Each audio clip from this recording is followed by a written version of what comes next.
Në paraburgimin e gjykatës speciale këtu në Hag, takova presidentin Thaçi dhe përmes tij i dërgova të falat e mia, por edhe të qeverisë shqiptare dhe besoj të gjithë popullit shqiptar, edhe 3 luftëtarëve të tjerë,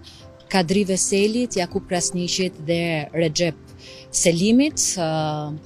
Më vjen mirë që gjeta presidentin Thaçin në gjendje të mirë, ndiqte zhvillimet në Shqipëri edhe në Kosovë, sigurisht me dëshirën për të parë 2 vendet tona sa më mirë. I shpreha mbështetjen e Ministrisë Jashtme të Qeverisë Shqiptare të Kryeministrit Rama për një proces të rregullt dhe të drejtë, i cili në fund të prodhoi drejtësi historike dhe jo padrejtësi historike. Ne urojmë shumë që ai vendim i pjekurisë shtetërore të Kosovës për të votuar dhomat e specializuara dhe gjykatën speciale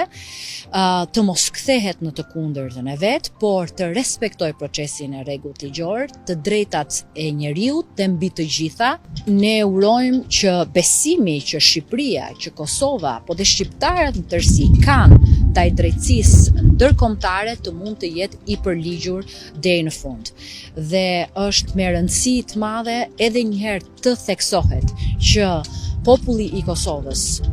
djemtë dhe vajzat e Kosovës u ngritën në luftë për të mbrojtur shtëpitë e tyre, për të mbrojtur njerëzit e tyre, për të mbrojtur jetën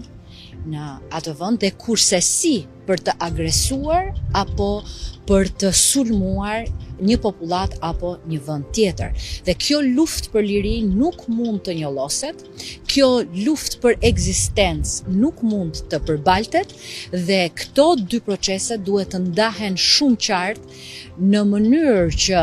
e vërteta historike, drejtësia dhe sakrificat e një populli të tërë të mos të shkelen me këmbë. Besim deri në fund dhe jam e bindur që pas dëshmive dhëna këtu, po edhe pas një procesi të rregullt ligjor, ne do mund të shohim më në fund drejtësi për luftarët, por edhe drejtësi për Kosovën dhe të vërtetën e saj.